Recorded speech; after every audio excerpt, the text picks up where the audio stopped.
Craft, design, and launch NFTs effortlessly across multiple blockchains. From generating high-quality visuals to enhancing audio, scripting, and minting digital assets, Call AI's advanced tools empower creators of all kinds, developers, designers, artists, and innovators alike. Now available on mobile, Call AI brings everything you need into one seamless platform, giving you the power to create anytime, anywhere. Click the link at the top line of the... All right, so Stephen A. Smith, he responds, he's talking again more about the Shannon Sharp, what's going on with him. Now, a lot of people interpreted what he just said on this video I'm about to play as him throwing Shannon under the bus. I'm going to let y'all be the judge of this, though. I'm going to play a little bit of it and stick around for hear what I got to say. We're all reminded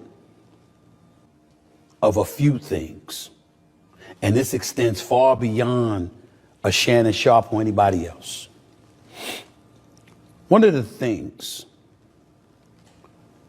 that we need to remind ourselves of is that in this day and age, very few things are private. In this day and age, there's very few things that won't come to light, because most things do. But thinking beyond Shannon, thinking beyond myself, just thinking about the world that we live in terms of the podcast stratosphere and everything like that. A lot of people want to walk around thinking you can do what you want to do when you want to do it. You could your own operation. You don't have to answer to anybody.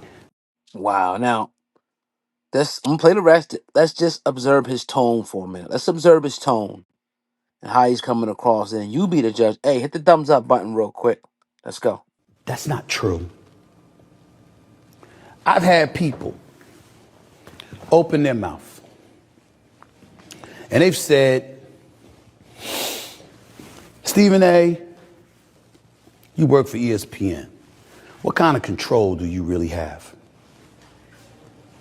This is my podcast. This is my YouTube show. I own this. But if you think for 1 second that I could just do what I want to do, when I want to do it, how I want to do it, and there's not going to be any repercussions, you're clueless. And you're destined to fail and fall on your face. I'm not talking about Shannon Sharp. I'm not talking. Yes, you are. Let's keep it a bean.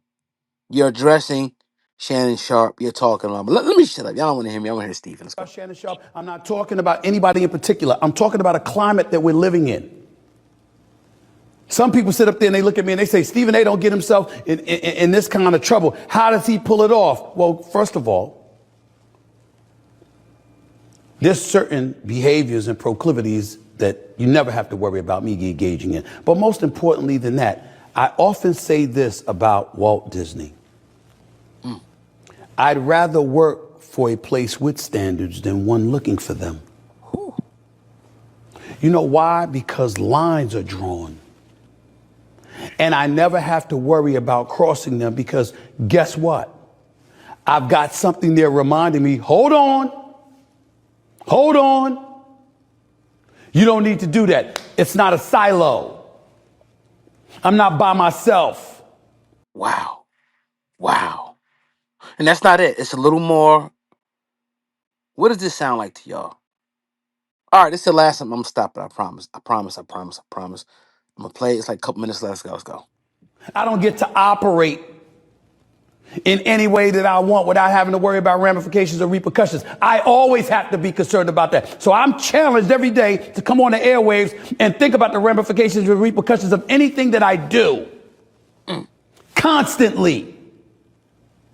And because of that, that's an additional guardrail to secure me from putting myself in a position that could jeopardize myself, my show, my brand, my family, the company that I work for, anything like that.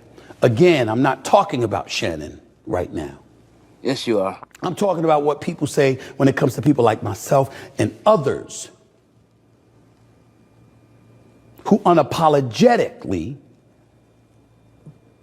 explain that we have people to answer to. And all you folks out there with your own podcast, running your own operations. If you have advertisers and sponsors, get what? You answer to somebody too. And I'm here to tell you, don't be upset about it. Feel good about it. Because you need to view it as an extra line of security that enables you. It being a guardrail, it enables you to watch lines that you want to make sure that you don't cross. Wow. Because when those lines are always there, you usually know it. And you usually make sure you don't cross it. Because the bigger picture is always staring in front of your face. I've seen a lot of stuff happen over the last few months. I've seen a lot of stuff happen over the last few years. And in almost every case,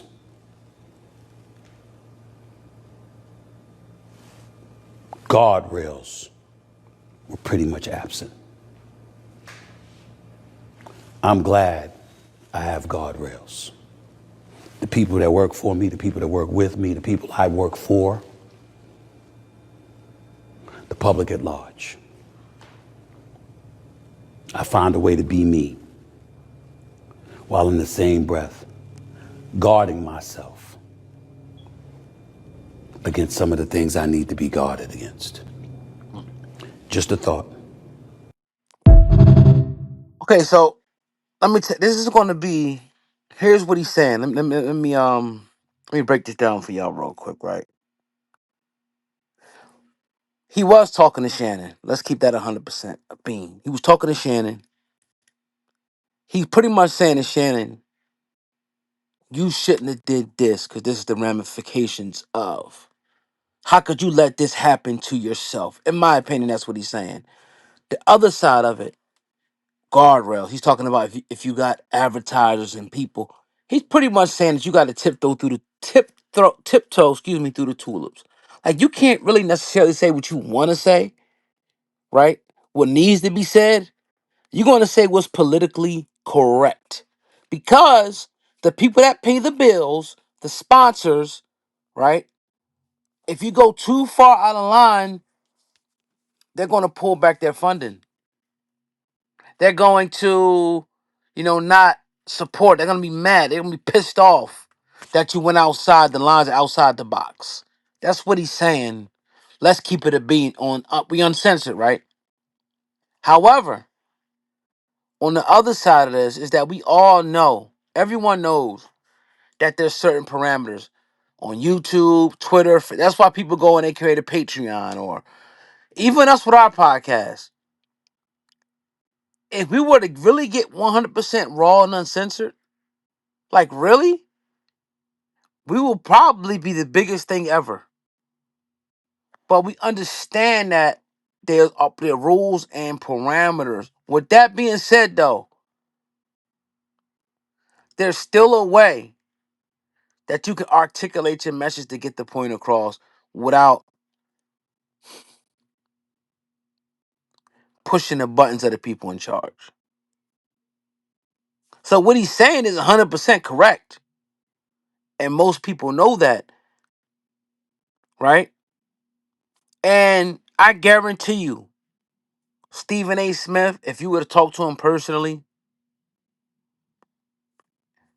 he would he I guarantee you this. Like some of the, like it's just he's letting you know how you have to survive as a black man or woman in America. In the media, in sports, in any industry. There's a way of survival, and he's made it to the pinnacle of that. $100 million, 10, whatever he's making, $10 million. He is he's been able to keep his swag. He's been able to keep his moxie, his bravado, and say what he wants relatively.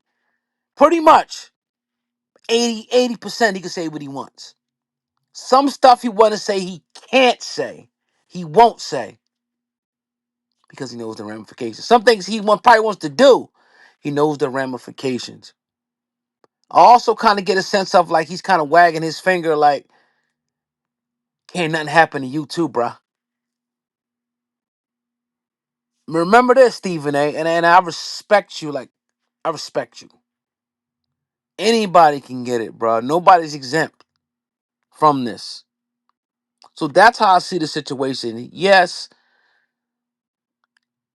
it's you inside. Like I said before, you're inside a house. You're in. No matter how much money you got, no how much, no matter how much, excuse me, attention and fame you think you have, you're still in someone else's house, and you have to play by their rules. That's what he's saying. If you don't play by their rules, they'll collapse the foundation. But while you're in the house, I'm gonna have a king size bed. This is what Steven's saying. I'm gonna have a flat screen TV. I'm gonna have a cell phone. I'm gonna have my cognac. I'm gonna have my whiskey. I'm gonna have my weed. I'm gonna have Jordans. I'm gonna have my gold chains and all that, my Benzes and Beamers and Bentleys. But I'm still inside this house. I can lose some of that, yes. But when I'm in the house, I'm gonna be comfortable inside the house. That's ultimately what he's saying. And we already know that, Steven. We know that you can't say what you really want to say. We know that you can't do what you really want to do. But I do say this. I just think you should have been quiet about Shannon Sharp. I don't think you helped the situation at all. That's my opinion. I think you hurt the situation because he's like your right hand man. Maybe not in real life, but on the show. So you shouldn't have spoke about it. You should have remained quiet and kept it pushing. But maybe, you got to remember, you got an independent podcast now. You want to get views. You want to hurry up and get, those plaques and maybe get 5, 10 million subscribers and show why you that. And I get it. But I think it hurt Shannon Sharp. But let me know what you guys think. It's 11 minutes in. What do y'all think in the comment section below? Do you think Stephen A. Smith hurt Shannon Sharp? And how do you feel about what he said? And do you think he was talking to Shannon? It's obvious to me, but I want to hear y'all thoughts. I can't wait. Hey, hit the thumbs up on the video. I surely appreciate you. You already know what it is, man. Let's rock. Peace.